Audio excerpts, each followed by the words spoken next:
மாநிலத்துல இன்னும் சில வாரங்கள்ல சட்டசபை தேர்தல் நடைபெறுது. இதுல என்டிஏ கூட்டணியின் தொகுதி பங்கீடு உறுதியாகி இருக்கு. இருந்தாலும் அங்க இந்தியா கூட்டணியில இழுபறி தொடர்ந்து வருது. காங்கிரஸ், ஆர்ஜேடின்னு 2 கட்சி தலைவர்களும் தீவிர பேச்சுவார்த்தை நடத்தி வந்த போதிலும் இன்னும் தொகுதி பங்கீட்டுல எந்த ஒரு உடன்பாடும் எட்டப்படல. பீகார்ல அடுத்த மாசம் சட்டசபை தேர்தல் 2 கட்டங்களா நடைபெறுது. அங்க நிதிஷ்குமார் தலைமையிலான பாஜக, ஜேடியு கூட்டணிக்கு எதிரா ஆர்ஜேடி, காங்கிரஸ் கூட்டணி போட்டியிடுது. இந்த தேர்தல்ல முதல்ல என்டிஏ மற்றும் இந்தியா கூட்டணின்னு 2 தரப்பிலையுமே கூட்டணி பேச்சுவார்த்தையில இழுபறி இருந்தது. இருந்தாலும் சில தினங்களுக்கு முன்னாடி என்டிஏ கூட்டணியில தொகுதி பங்கீடு ஒரு வழியா இறுதியாச்சு. ஆனா இந்தியா கூட்டணியில இன்னும் தொகுதி பங்கீடு இறுதி செய்யப்படல. முதற்கட்ட தேர்தலுக்கான வேட்புமனு தாக்கல் முடிவடைகிறதுக்கு இன்னும் சில நாட்களே இருக்கிற நிலையில இன்னும் தொகுதி பங்கீடு கூட முடியாத நிலையில இந்தியா கூட்டணியில சிக்கலை ஏற்படுத்தி இருக்கு. பீகார்ல மகாபந்தன் என்ற பெயர்ல இந்தியா கூட்டணி களமிறங்கி இருக்கு.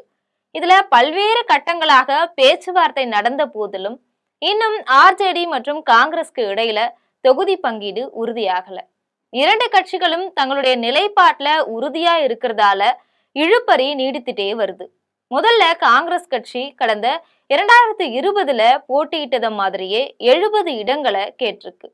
பேச்சுவார்த்தைக்கு பிறகு 63 தொகுதிகளுக்கு சம்மதம் தெரிவித்தது. இருந்தாலும் 2020ல காங்கிரஸ் 70 இடங்கள்ல போட்டியிட்டு 19 இடங்கள்ல மட்டும்தான் வெற்றி பெற்றது.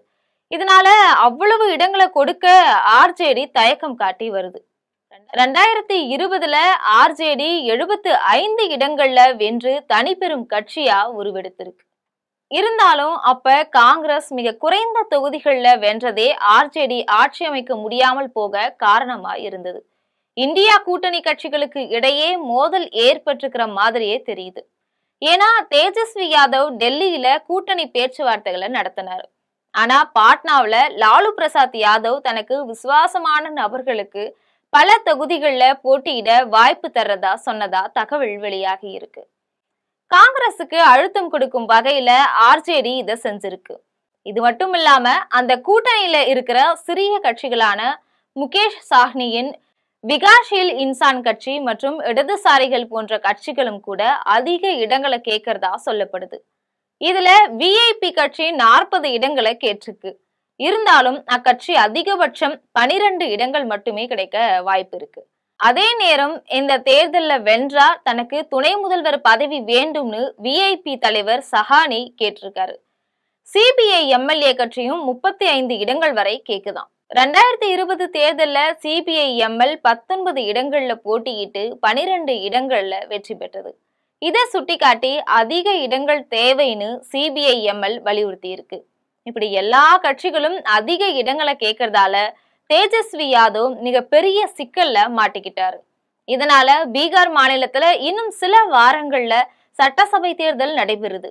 இதுல என்டிஏ கூட்டணியின் தொகுதி பங்கீடு உறுதியாயிட்ட நிலையில இந்தியா கூட்டணியில இழுபறி தொடர்ந்து வர்றதால காங்கிரஸ், ஆர்ஜேடி கூட்டணி பாதிக்கப்பட்டு என்டிஏ கூட்டணியின் வெற்றிக்கு வழிவகுக்கும்னு எதிர்பார்க்கப்படுது.